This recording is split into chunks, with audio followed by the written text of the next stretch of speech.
Hello, everyone. My name is Lily. Today, I want to share a story about my awful stepmother, Julie. I'll call her Julie because she never acted like a mother to me or even wanted to try. When my dad, Jacob, first introduced me to Julie, she made it clear that she didn't want to be my mother. She said to me, "I don't want you thinking I'm going to be your mother. You're just my husband's daughter, nothing more. You're a teenager, so don't expect me to do anything for you." I replied, "That's okay, Julie. I can take care of myself. I just want my dad to be happy. I won't get in the way." She shot back, "You're already in the way, you little witch. Don't try to act smart with me. I know how to handle worthless teens like you. Once you turn 17, I'll make sure you're out of our lives so I can have Jacob all to myself." The conversation got nasty really fast. Julie said some horrible things about me and my late mother. My dad was a widower, and my mom passed away when I was just 7 years old. I miss her a lot, and it took my dad a long time to start dating again. That's one reason why I never told him about Julie's terrible words or behavior. Looking back, it was a big mistake to stay quiet because Julie became a nightmare after she married my dad. Even my dad was surprised by her behavior. Julie always targeted me and tried her best to kick me out of the house. She made it clear that she hated kids and didn't want me around. She never told my dad this before they started dating. When my dad refused to abandon me, she began to find ways to make my life miserable. She would ruin her own food and blame it on me. She'd say, "Look at what your daughter did, Jacob.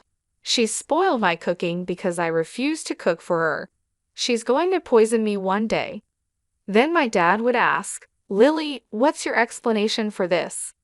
"Dad, I swear I don't know anything about this. I'm happy to cook my own food. I wasn't even home before you came back. I got takeout to eat in my room," I said, trying to explain. Julie interrupted, "Oh God, she's lying, Jacob. You need to get rid of her before she kills me." This was just one example of what Julie had been doing for the past 5 years. This whole mess was over too much salt in her food, which she had added herself just to blame me. It was crazy, but Dad believed me because I had enough proof. Over the years, she did much worse. She cut off my phone connection, locked me out of the house for 8 hours, took my car keys on the day of an important test, and even threw away a project I had worked on for a week. Dad tried his best to make Julie understand that her actions were not okay, but she never listened. She would act nice for a few days and then do something terrible again. By the time Julie had been with us for a year, I got a job and started paying for my own things. I wanted to avoid any interference from her in my life. Dad was upset, but I told him it was good for me to have my own money. I didn't want him to feel guilty. Julie, being a stay-at-home wife, considered Dad's money as her own and didn't want him spending much on me, not even for basic needs. I tried to stay out of her way as much as possible, hoping she'd leave me alone. But she never got the hint and kept bothering me. She was determined to get rid of me from her life and the house, but she had no idea what was coming. The big drama happened a few weeks after my 17th birthday. Since then, Julie had been in a great mood, often singing happily around the house. I knew why she was so cheerful. She thought she could finally get rid of me. Little did she know, I had overheard her talking to her friend on the phone about how she planned to kick me out. I was aware of her plan, but she had no idea what was coming for her. One day, I came home from work and saw my stuff packed in my room. Instead of being upset, I was amused.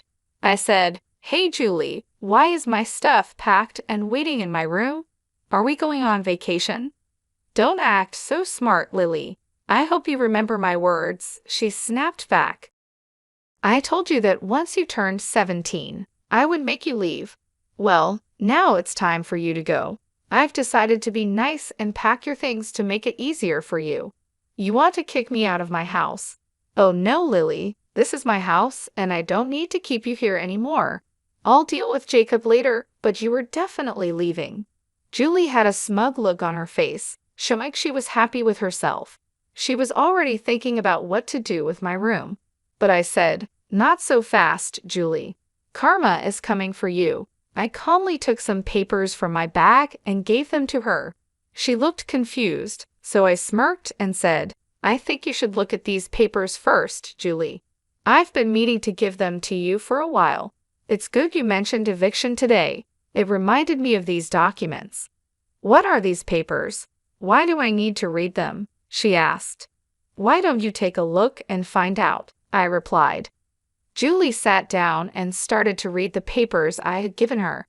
At first, she looked confused, then her face changed to shock and disbelief. She looked at me, then back at the papers. Her expression turned angry. "Is this an eviction notice in my name?" "What the hell, Lily? What does this mean?" she asked. "It means I want you out of my house in a month. You know, the usual thing an eviction notice means," I said. "You can't serve me eviction papers. You can't do that. This is my house, and I'm the only one who can kick people out," she yelled. No, Julie, this is my house and always has been. My dad was just a caretaker who held it for me until I turned 17. Now that I'm 17, the house is mine. I recently finished the paperwork," I explained. No, that's impossible. Jacob can't just give you this house. This is our marital property, and he can't give it to you without asking me," she protested. "How is this a marital property, Julie? Dad had this house long before you were around. I guess he didn't tell you that it belonged to my maternal grandparents. They left it to me and had Dad take care of it until I was old enough," I said. "I turned 17 just a few weeks ago." No, you must be lying to me. This can't be true. You're trying to scam me and kick me out of the house. Wait till your father hears about this. He will kick you out instead," Julie yelled. She made the mistake of calling my father downstairs, forgetting she never asked him if she could kick me out. Even if the house belonged to him, she should have asked. She knew he would say no, so she tried to do it behind his back. In her rush, she forgot this detail and decided to involve Dad. I wasn't complaining. It was better for me this way. Dad came downstairs to see what all the yelling was about. He said, "Whoa, calm down, Julie. Why are you screaming like that? What's wrong?" "Why wouldn't I be screaming? Your daughter is making wild claims again. She says this house belongs to her and she's kicking me out," Julie shouted. Dad turned to me and asked, "Lily, what is going on? I need to know the truth." I knew Dad would ask for my side. He's a good father and knows his wife can be very mean. He always listens to both sides before taking action, which Julie hated. She wanted him to always side with her, no matter who was right. They fought about this a lot, but Dad wanted to be fair to everyone. That's why he asked for my side too. I explained. Julie called me down and said she was kicking me out. She told me I couldn't stay in her house anymore. I knew she was planning this because I overheard her talking on the phone. So I decided to kick her out instead. I gave her an eviction notice. Dad was shocked and turned to Julie. "What the hell, Julie? Who gave you permission to try and kick my daughter out? You never discussed this with me. Why am I hearing about this now?" Julie realized she had made a mistake. She was so upset by the eviction notice that she forgot she'd be caught. I saw her panic for a moment, then she turned hostile and defensive like she always does. She snapped, "Your daughter is already an adult, Jacob." She had turned 17, and we let her stay in the house for a month without paying rent. Most parents kick their kids out when they turn 17. We need to make Lily learn to live on her own and become responsible. That's for me to decide, Julie. You are not, and never have been, her parent. You didn't even help with anything related to Lily. How did you think it was okay to decide when to kick out my daughter? You were being unfair, Jacob. All these years, I put up with your favoritism because Lily was a teenager. But now she needs to go. I won't let her stay in my house anymore. Who said this is your house? Which deed shows this house is in your name? Well, it's your place, so I have equal rights to it since I am your wife. This is my house too. I won't allow Lily here anymore. She needs to go. This is not your house, and even if it was, you have no right to it. This is Lily's house, and it's in her name." Julie went pale when she heard that. She didn't expect my dad to agree with me and say the house belonged to me. She lived in her own world where everything was hers just because she said so. Hearing otherwise was a big shock for her. She started to cry and said, "Why would you say such a thing, Jacob?" "Because the house belongs to Lily. I'm just telling the truth. What's wrong with that? You gave Lily the house without talking to me. How could you do this, Jacob? I'm your wife. You should have discussed this with me. I am not okay with this. You had no problem going behind my back and trying to kick my daughter out. Why can't I do the same, Julie? Talk about double standards. There was nothing to discuss. This house was always meant for Lily. I was just the trustee who took care of it until she turned 17. The house was transferred to her name recently." Julie finally understood that we were telling the truth. Dad even offered to show her the papers if she needed proof. She was in too much shock to say anything coherent. She just said, "You deceived me, Jacob. I thought the house was yours. You lied to me. This is not fair." "I never lied to you, Julie. You never asked whose house this was when we got married. We signed a prenup that said our personal assets stay personal." "Oh my God, this can't be true. You should have told me, Jacob. Now Lily is throwing us out. Look at how ungrateful your daughter is." "Jacob, I'm not throwing you out, Julie. That's just for you. You won't get to live in my house anymore. I might have let you stay, but after you tried to kick me out, I changed my mind. You're the one who has to leave. If you kick me out, your dad will follow too.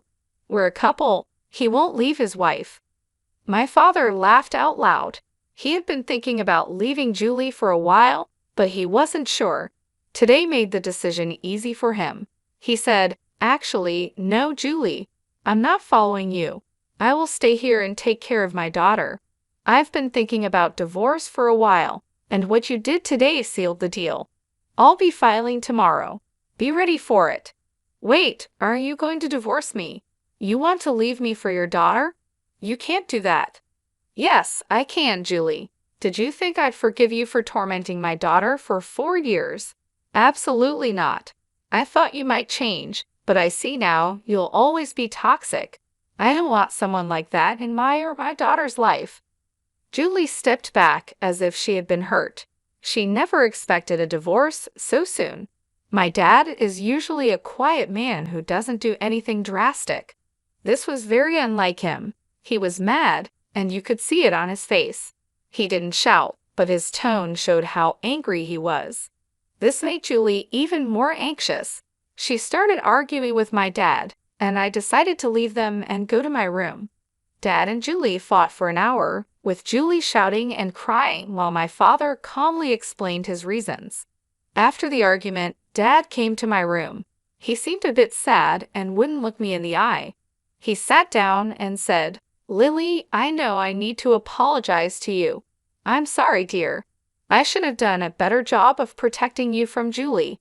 I thought being fair and avoiding fights would make things better. I was wrong and made things worse for you." "You don't have to apologize, Dad. I know you loved Julie, and she wasn't like this when you married her. People change, and it can take time to understand these changes." "Wow, you've really grown up. I wish I had handled things differently. I brought a mad woman into our lives." "Well, what's done is done. I forgive you, Dad. You tried your best, and I'm not upset. Do you really want to divorce Julie? I won't be mad if you don't. I would understand. Girl, I'm not living with that crazy woman anymore. I'm done. Her true colors shocked me too much to act sooner. I don't want her in my life anymore. I had a feeling something was wrong with Julie, which is why I made the prenup.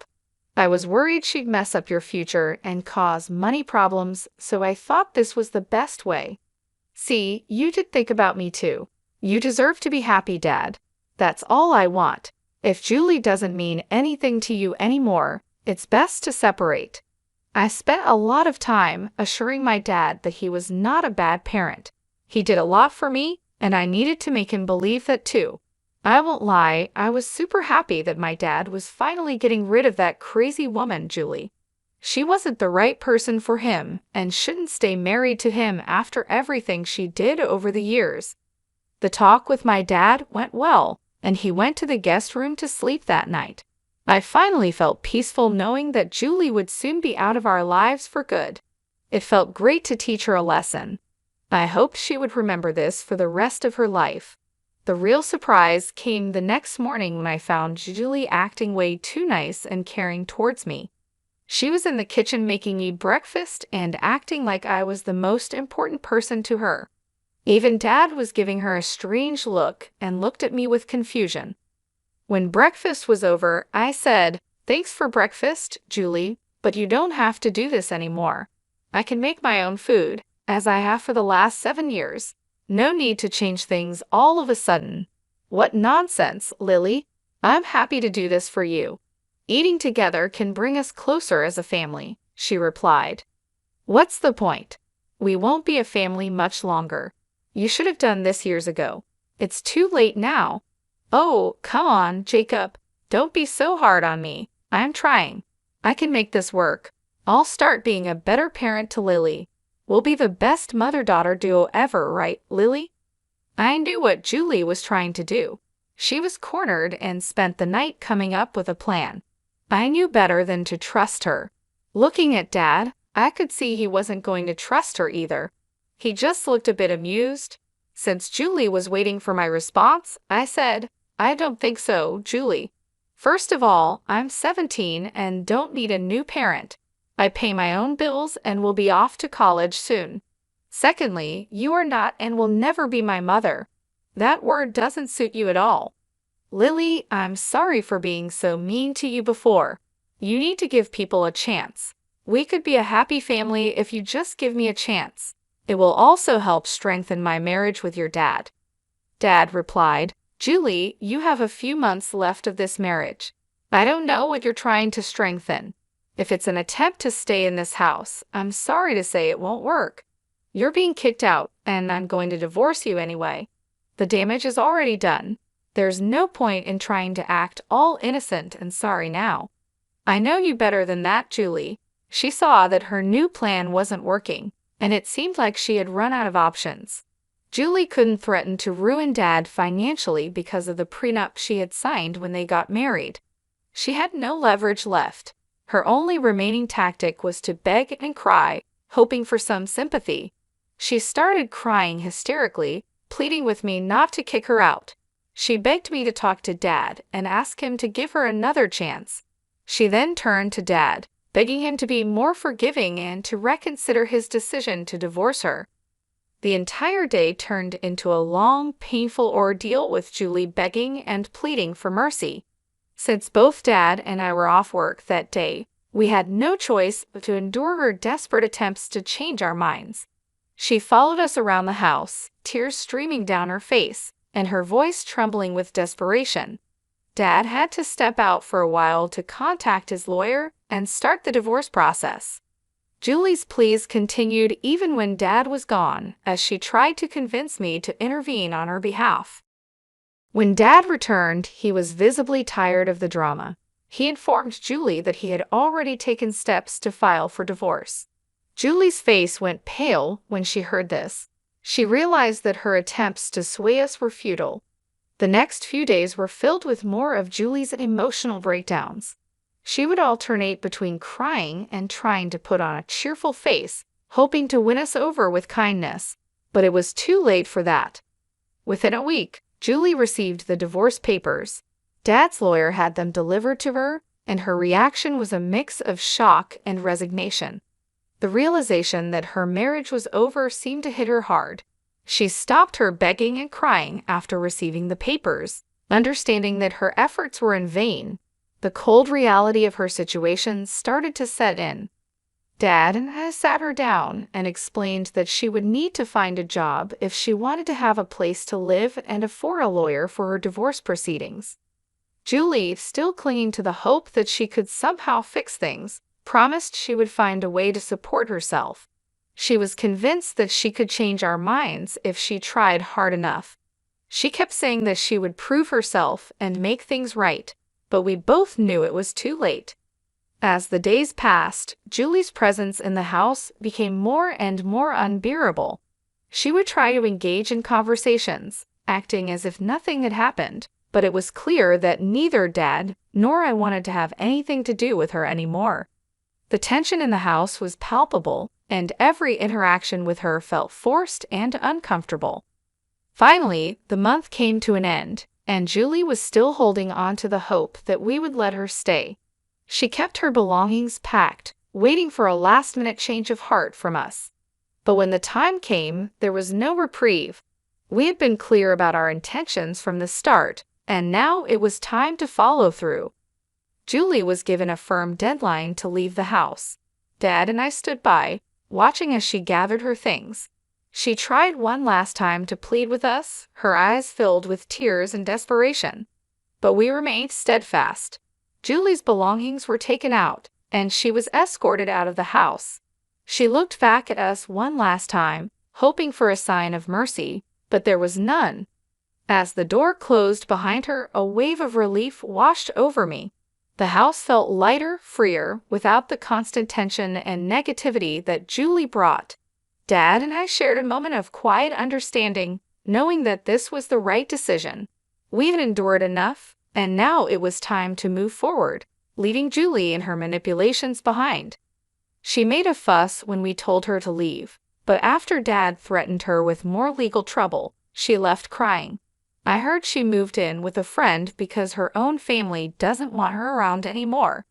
When she left, she took all the negativity with her, and the house finally felt like home again. It's been more than 3 years since all this happened. I'm now in college, which is conveniently close to home. Dad successfully divorced Julie and has started dating again. He says he's not looking to settle down, but just wants some companionship from time to time.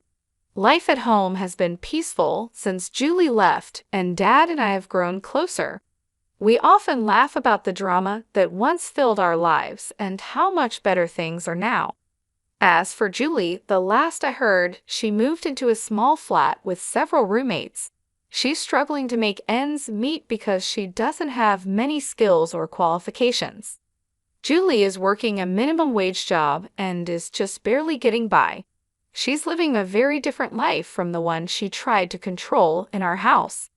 I saw her from a distance at a grocery store a few months ago. She looked worn out and seemed to have aged a lot. Her hair was messy, and she had dark circles under her eyes. She looked nothing like the confident woman who tried to take over our lives. It was clear that life had taken its toll on her, and she was no longer the powerful person she once pretended to be. Seeing her like that made me realize that karma had caught up with her. She tried to manipulate us and take control, but in the end, she ended up with nothing. I couldn't help but feel a sense of relief knowing that she was no longer a part of our lives and that we were finally free from her negativity. The house, once filled with tension and arguments, now felt warm and welcoming. My dad and I have been able to move on with our lives. We often talk about how much better things are now and how grateful we are to have each other. Dad has even started taking up new hobbies like gardening and cooking, things he never had time for when Julie was around. We've created a peaceful and happy home, one that is full of love and laughter. Julie's departure has been a blessing for both of us that has allowed us to rebuild our lives and focus on what truly matters. We no longer have to deal with her constant drama and manipulation. Instead, we've been able to enjoy the simple pleasures of life, like spending time together and making new memories. As for Julie, I hope she has learned from her mistakes. Life has not been easy for her, and I believe that she has finally realized that you can't build happiness on lies and deceit. The last time I heard anything about her, she was still struggling to make ends meet and living a very difficult life. She's working hard to survive, and I think she has finally understood the consequences of her actions. I don't wish anything bad on her, I hope that she can find a way to turn her life around and learn to live with honesty and integrity. Perhaps the struggles she's facing now will teach her valuable lessons and help her become a better person. In the end, everyone deserves a chance to change and improve their lives. Looking back, I'm grateful for the challenges we faced. They made us stronger and brought us closer together. My dad and I have become a great team, and we've learned to appreciate each other even more. We've built a life filled with love, respect, and understanding, and for that, I am truly thankful. Julie's story serves as a reminder that trying to hurt others and take what isn't yours will only lead to your own downfall. It's important to live a life of kindness, honesty, and respect for others. I hope Julie has found some peace in her new life and has learned from the mistakes she made. As for us, we are happier than ever, and we know that no matter what challenges come our way, we can face them together with strength and love.